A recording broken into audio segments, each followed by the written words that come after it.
As you know, IP address की ही मदद से आप मैसेज को सेंड या रिसीव कर पाते हैं। But have you ever wondered, जब आप कोई व्हाट्सएप मैसेज या फेसबुक मैसेज रिसीव करते हो तो आपके व्हाट्सएप को कैसे पता चलता है ये मैसेज व्हाट्सएप की है, ये मैसेज फेसबुक में दिखानी है, ये मैसेज स्नैपचैट में दिखानी है? तो जो भी डेटा पैकेट्स आपका आईपी एड्रेस रिसीव करता है उनका डिस्ट्रीब्यूशन किस हिसाब से होता है। तो आइए आज के लेक्चर में हम जानते हैं टीसीपी एंड आईपी की मदद से आपके डेटा पैकेट्स कैसे रिडायरेक्ट होते हैं आपकी एप्लीकेशन की ओर। हर कोई एप्लीकेशन अपनी अपनी मैसेज कैसे रिसीव करता है, ये मैसेज डिफरेंट डिवाइस या डिफरेंट एप्लीकेशंस तक क्यों नहीं जाती। सो आज के लेक्चर में ये सारी चीजें हम जानेंगे। सो कंसेप्ट को अच्छे से समझने के लिए वीडियो को एंड तक जरूर देखें।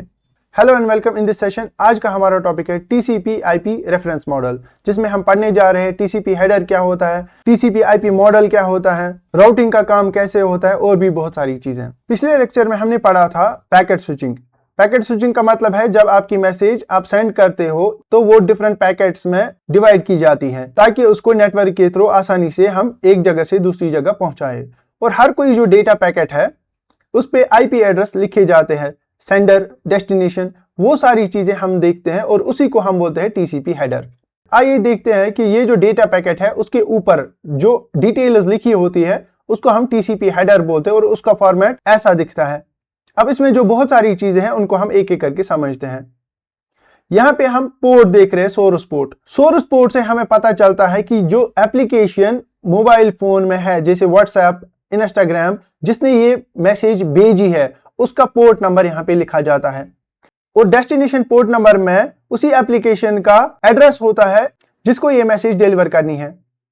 सीक्वेंस नंबर क्या होता है, अब यहाँ पे हम देखते हैं। फॉर एग्जांपल, आपने अपनी मैसेज को फ्रेगमेंट किया यानी 1 2 3, देन वी नो कि इसके जो फ्रेगमेंट्स है यानी इसके जो पैकेट्स बनेंगे वो इस हिसाब से बनेंगे। फिर हमने देखा कि ये नेटवर्क के किसी भी पाथ को अडॉप्ट कर सकता है फ्रॉम सेंडर टू डेस्टिनेशन पहुंचने के लिए। तो जैसे ये रिसीव होते हैं एट द डेस्टिनेशन पोर्ट, वहां पे क्या होते हैं, इनको फिर से हम रीअसेंबल करते हैं और रीअसेंबल करते टाइम हमें ये मैसेज इसी तरह 1 2 3 सीक्वेंस में आनी चाहिए। तो इन पे एक सीक्वेंस नंबर भी होता है, यानी अगर ये डेटा पैकेट है इसका सीक्वेंस नंबर 1 होगा और इस डेटा पैकेट के हेडर में सीक्वेंस नंबर 2 होगा, इस डेटा पैकेट के सीक्वेंस नंबर में 3 होगा। फिर जैसे ही ये डेस्टिनेशन पे पहुंचते हैं इनका ये सीक्वेंस नंबर चेक किया जाता है और इनको उसी हिसाब से रीअसेंबल किया जाता है, यानी एज पर दियर सीक्वेंस नंबर। वो सीक्वेंस नंबर हम यहाँ पे लिखते हैं। हमने देखा कि सोर्स पोर्ट पे उस एप्लीकेशन का एड्रेस होगा जिससे ये डेटा हम सेंड कर रहे हैं, यानी व्हाट्सएप, फेसबुक, इंस्टाग्राम, और डेस्टिनेशन पे उस एप्लीकेशन का एड्रेस होगा जहां पे हमें ये डिलीवर करनी है। सीक्वेंस नंबर हमें बताता है कि जो पैकेट्स अलग अलग हमने स्विच किए थे और उनको आप रीअसेंबल करने के टाइम इस सीक्वेंस नंबर के ही अकॉर्डिंग फिर से आप उनको जोड़ो ताकि मैसेज जो है वो अच्छे से ओरिजिनल फॉर्मेट में बन पाए। एक्नॉलेजमेंट नंबर क्या होता है, जब भी हमारे दो डिवाइसेस आपस में कम्युनिकेट करते हैं तो डिवाइस 1 कनेक्शन एस्टेब्लिश करने के लिए सिंक्रोनाइजेशन स्टार्ट करता है और इस सिंक्रोनाइजेशन को एक्सेप्ट करने के लिए यहां से जो मैसेज वापस जाती है उसको हम बोलते हैं एक्नॉलेजमेंट। और ये एक्नॉलेजमेंट जब इसको वापस मिलता है इसका मतलब है कि दूसरा डिवाइस रेडी है कनेक्शन के लिए। तो एक्नॉलेजमेंट का जो नंबर होगा वो यहाँ पे आपको मिलेगा। After that we have HLAN। Header की जो लेंथ होती है यानी टीसीपी हेडर की जो लेंथ होती है वो 4 बिट की साइज में आपको देनी है और वो डिटेल आपको यहाँ पे मिलेगी। रिजर्व्ड एक और लोकेशन होती है जहां पे आप 6 बिट्स को रिजर्व रखते हो फॉर स्पेशल यूज। अब आपके पास फ्लैग्स आते हैं। फ्लैग्स का क्या मतलब, ये फ्लैग्स मान के चलो ट्रैफिक लाइट्स की तरह होते हैं। जैसे आप देख तो रेड का मतलब है गाड़ी रुकेगी, ग्रीन का मतलब है गाड़ी जाएगी। सेम यहाँ पे होता है, हर किसी डेटा पैकेट पे एक एक फ्लैग या एक से ज्यादा भी फ्लैग्स एक्टिव होते हैं, यानी यहाँ पे या तो 0 लिखा होगा या तो 1 लिखा होगा। जब आपको सबसे पहले कनेक्शन एस्टेब्लिश करना है तो पहला जो डेटा पैकेट है उसमें सिंक्रोनाइजेशन हम भेजते हैं। सिंक्रोनाइजेशन भेजने के बाद जो डिवाइस मैसेज रिसीव करेगा वो वहां से आपको एक्नॉलेजमेंट भेजेगा। एक्नॉलेजमेंट में 1 लिखेगा, यानी उसने कनेक्शन एक्सेप्ट किया है, अब वो डेटा सेंड करने के लिए तैयार है। और रीसेट फ्लैग होता है जब भी कनेक्शन फॉर एग्जांपल कभी कभार ब्रेक होता है तो कनेक्शन को फिर से एस्टेब्लिश करने के लिए आप सिंक फ्लैग एक्टिव नहीं करते बट आप वहां पे रीसेट वाला फ्लैग एक्टिव करते हैं। फिनिश का मतलब, फिन जो फ्लैग है इसका मतलब अगर इसमें 1 होगा दैट मींस कनेक्शन क्लोज करना है। पुश जो फ्लैग है ये क्या करता है, ये बफरिंग के बगैर डेटा पैकेट को आगे फॉरवर्ड करता है, यानी जब आप वीडियो कॉल करते हैं उसके जो डेटा पैकेट्स हो गया उनमें पुश वाला जो फ्लैग है वो हमेशा एक्टिव रहता है। अर्जेंट का क्या मतलब है, जैसे आपकी कोई लेटर होगी और उस लेटर में आप कोई डेटा अपना हाईलाइट करेंगे, यानी जो इंपॉर्टेंट होगा, जो नेसेसरी होगा, जो मैंडेटरी होगा, इसी तरह जो डेटा पैकेट अर्जेंटली प्रोसेस करना है उसके अर्जेंट फ्लैग में 1 लिखा होगा। यानी ये फ्लैग इसको एक्टिव कैसे हम कहते हैं, आइदर यहाँ पे 0 होगा और 1 होगा। तो सबसे पहला जो जब कनेक्शन एस्टेब्लिश होगा तब सिंक्रोनाइजेशन फ्लैग में 1 होता है। उसके बाद जब कनेक्शन एक्सेप्ट किया जाता है वहां पे एक्नॉलेजमेंट वहां से भेजा जाता है, और कनेक्शन एंड करने के लिए फिन यूज करते हैं, फिन फ्लैग यूज करते हैं। कनेक्शन अगर बीच में ब्रेक हुआ तो RST यानी रिस्टार्ट हम कनेक्शन करते हैं। अगर हम चाहते हैं कि ये डेटा पैकेट जो है वो बफरिंग के बगैर डायरेक्टली प्रोसेस हो यानी वीडियो कॉल में, तो इसमें पुश फ्लैग एक्टिव होता है। अगर आपका डेटा पैकेट अर्जेंट है, फॉर एग्जांपल हमने देखा था जब आपके IP एड्रेस के अकॉर्डिंग आपका डेटा शेयर किया जाता है फ्रॉम डिवाइस 1 टू डिवाइस 2, तब उस केस में क्या होता है, अगर कोई डेटा पैकेट रास्ते में कहीं पे मिस हुआ तब उस केस में TCP चेक करता है कि यहाँ पे जो मुझे डेटा डिलीवर करना है वो सारा डिलीवर हुआ कि नहीं। अगर कोई मिसिंग है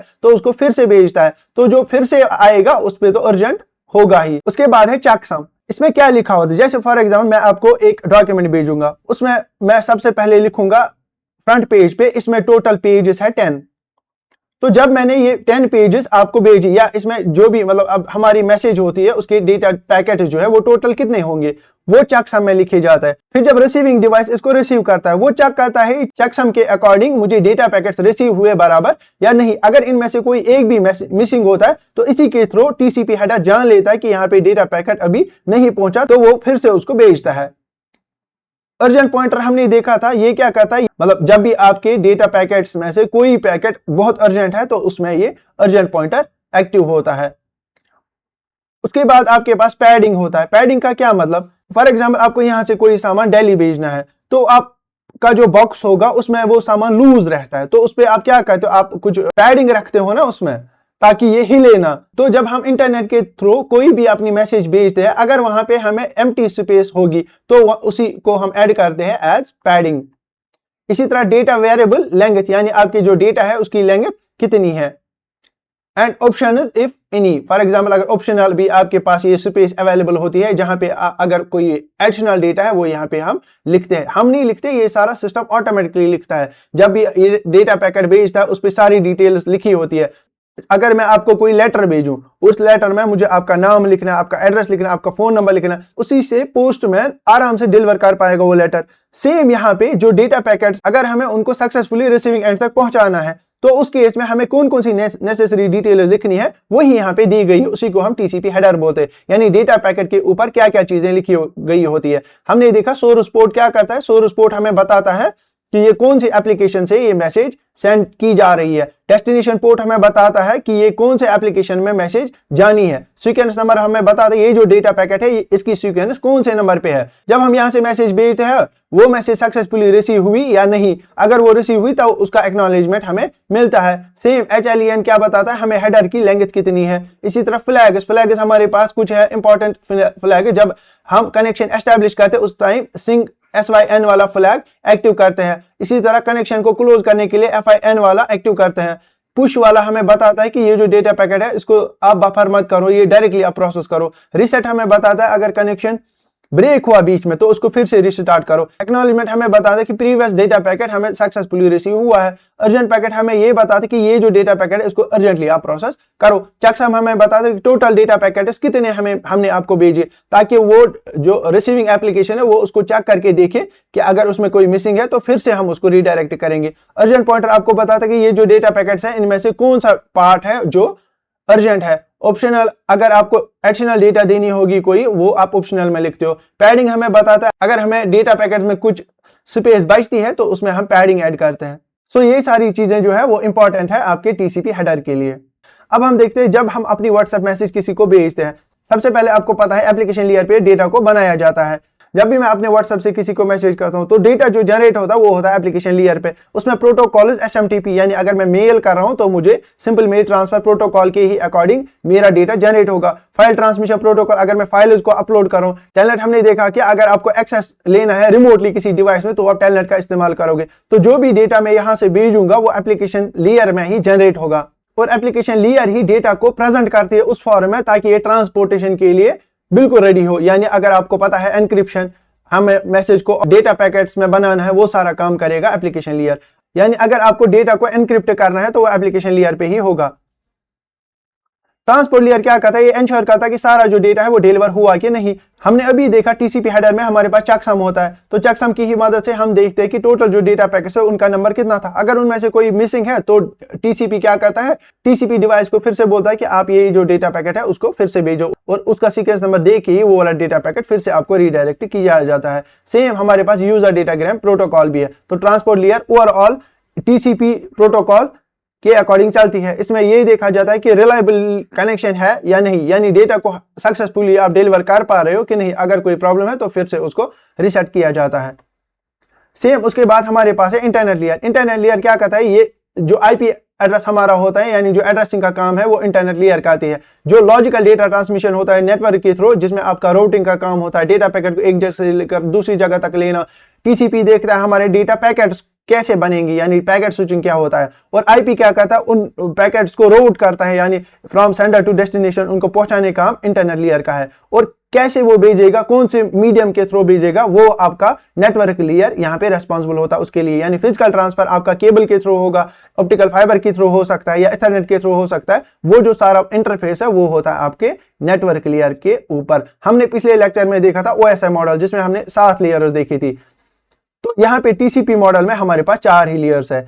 अगर आपको अभी तक ओएसआई मॉडल के बारे में नहीं पता तो पिछले लेक्चर में आप आराम से जाके वो देख सकते हैं कि ओएसआई मॉडल की लेयर्स क्या है और उनका फंक्शन क्या है। यहाँ पे हमने देखा कि टीसीपी आईपी मॉडल जो हमारे पास होता है उसमें 4 लेयर्स होते हैं, application layer, transport layer, internet layer and network layer. और वो जो 7 लेयर्स का काम वो यहाँ पे एक्चुअली 4 ही लेयर्स में होता है। और ये लेयर्स का क्या मतलब है, हम देखते हैं कि हमारा जो काम है वो अलग अलग लेवल्स पे हमने डिस्ट्रीब्यूट किया है और अकॉर्डिंगली वो मैनेज हो रहा है for the successful delivery of our message.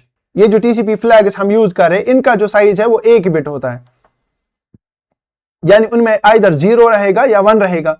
हमने देखा कि सिंक्रोनाइज फ्लैग जो आपके पास है वो कनेक्शन एस्टेब्लिश करने के लिए आपको जरूरत लगता है, फिनिश कनेक्शन क्लोज करने के लिए जरूरत लगता है। अगर कनेक्शन बीच में ब्रेक हुआ तो रीसेट फ्लैग वहां पे यूज होता है। अगर आपका ये जो डेटा पैकेट अर्जेंटली इसको प्रोसेस करना तो अर्जेंट वहां पे यूज होगा। एक्नॉलेजमेंट बताता है कि प्रीवियस जो डेटा पैकेट है वो रिसीव हुए हैं। पुश आपको बताता है कि बफरिंग के बगैर इसको प्रोसेस करो। सेम यहाँ पे टीसीपी हेडर के जो फील्ड्स है वो आपने देखा अभी, सोर्स पोर्ट। सोर्स पोर्ट क्या बताता है कि कौन सी एप्लीकेशन से ये जो डेटा है वो जनरेट हुआ, यानी व्हाट्सएप या है उसका पोर्ट नंबर क्या है। इसी तरह हमारे पास डेस्टिनेशन पोर्ट होता है कि जो आप ये मैसेज भेज रहे हो तो जो डेस्टिनेशन वाला एप्लीकेशन है उसका पोर्ट नंबर क्या है। सीक्वेंस नंबर आपको बताते कि डेटा पैकेट जो है वो कौन सी सीक्वेंस पे है, यानी अगर आपने डेटा को डिवाइड किया अब इनटू पैकेट्स तो आप देखोगे वहां पे ये जो पैकेट नंबर है इसका सीक्वेंस नंबर क्या है। फिर से मैसेज को रिकंस्ट्रक्ट करना है, उस टाइम पे सीक्वेंस नंबर जरूरत लगता है। एक्नॉलेजमेंट बताता है आपको जो प्रीवियस आपने मैसेजेस भेजे, जो प्रीवियस डेटा पैकेट्स हमें रिसीव हुए वो सक्सेसफुली डिलीवर हुए या नहीं। एक्नॉलेजमेंट तभी आएगा जब वो रिसीव हुए होंगे, अगर वो रिसीव नहीं हुए तब आपको फिर से वो भेजने की जरूरत पड़ती है। डेटा ऑफसेट या एचएलईएन ये आपको बताता है कि ये हेडर की लेंथ कितनी है। इसको आप स्पेशल केसेस में यूज करते हो। Flags most of the times आपके पास 6 होते हैं और इन्हीं को यूज करके आप बता पाते हो कि ये जो डेटा पैकेट उसको कैसे प्रोसेस करना है। जैसे मैंने बोला था फ्लैग्स जो है ट्रैफिक लाइट्स की तरह काम करता है, यानी डेटा को भेजना है, डेटा को जल्दी प्रोसेस करना है, कनेक्शन स्टार्ट करना है, कनेक्शन को क्लोज करना है, और वो इन्हीं फ्लैग्स की वजह से समझ आता है।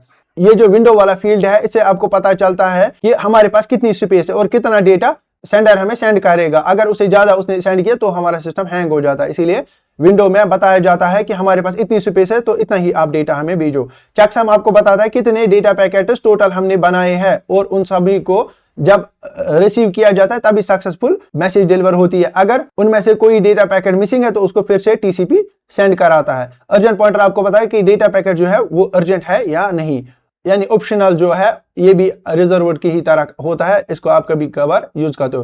पैडिंग आपको तब यूज होता है जब आपके पास एक्स्ट्रा स्पेस बची है, अगर आपका डेटा कम है लेकिन आपके ट्रांसमिशन, जैसे आपकी गाड़ी है, जब आप इसमें डेटा ट्रांसमिट करते हो तो अगर यहाँ पे स्पेस बचती है वहां पे पैडिंग का काम ये करता है। डेटा वेरिएबल लेंथ, यानी जो डेटा की वेरिएबल लेंथ है वो यहाँ पे आपको बताई जाती है। I hope you have got a clear concept of TCP header and TCP IP model.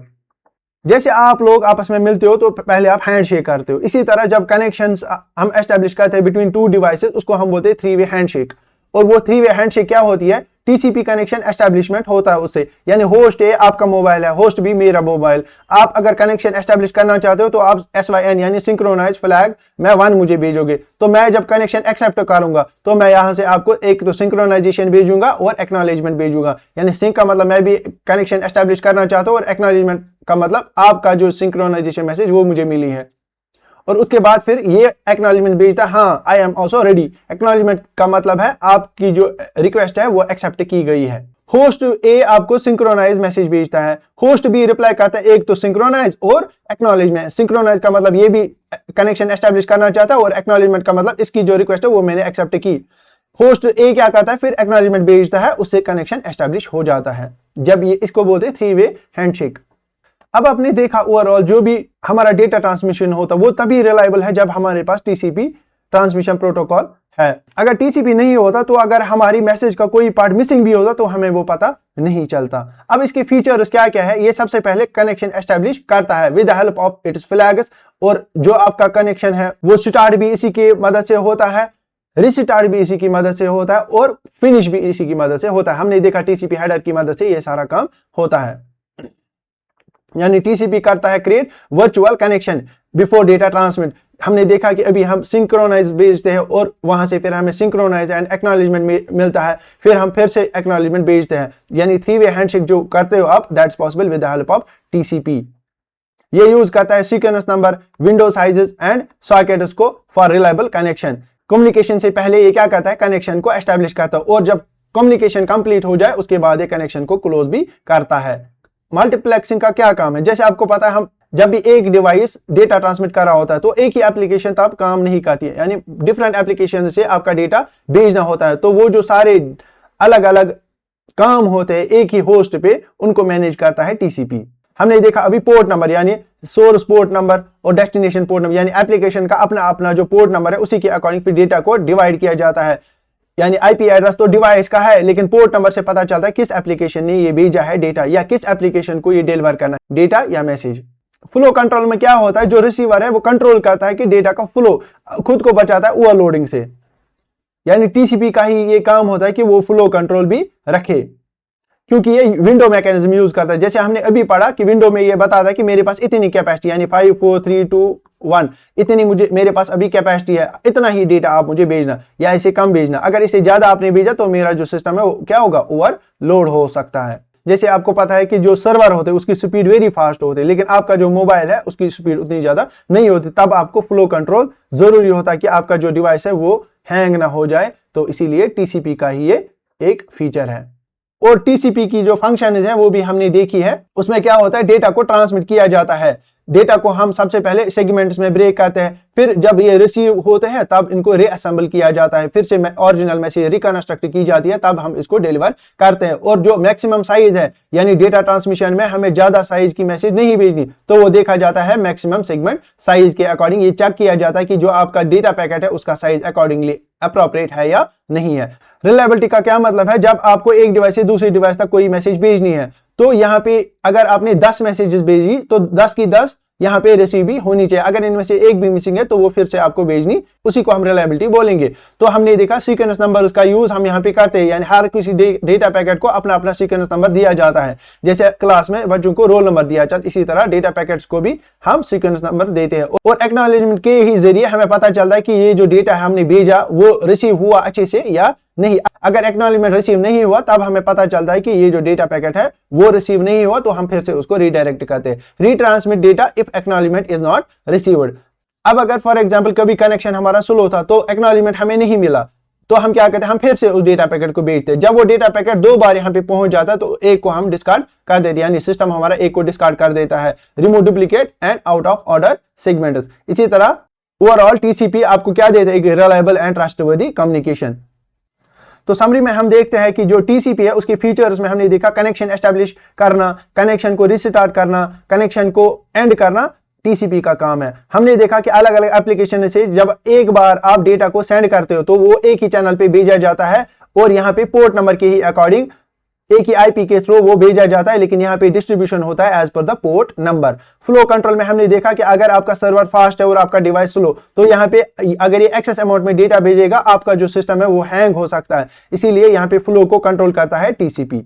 Data transmission में हम देखते हैं कि डेटा को हम पैकेट्स में पहले सेगमेंट करते हैं, उसके बाद फिर उसको रिकंस्ट्रक्ट करते हैं और इसका सीक्वेंस नंबर होता है। रिलायबिलिटी में हमने देखा कि जो भी आप डेटा सेंड करते हो उसका एक्नॉलेजमेंट अगर हमें रिसीव नहीं हुआ तो फिर से हम मैसेज को सेंड करते हैं, उसे एक रिलायबल कम्युनिकेशन होती है। यानी अगर 10 पैकेट्स आपने भेजे, वो सारे यहाँ पे अगर रिसीव नहीं हुए तो आप क्या करोगे, फिर से उनको रिसेंड करोगे, उसे एक रिलायबल कम्युनिकेशन बन जाता है और आप बेफिक्र होके आराम से इस पे भरोसा कर पाते हो। सो ये टीसीपी का फंक्शन है। की कंसेप्ट हमने पढ़े टीसीपी आईपी रेफरेंस मॉडल, जिसमें हमने देखा 4 लेयर्स हमारे पास होते हैं।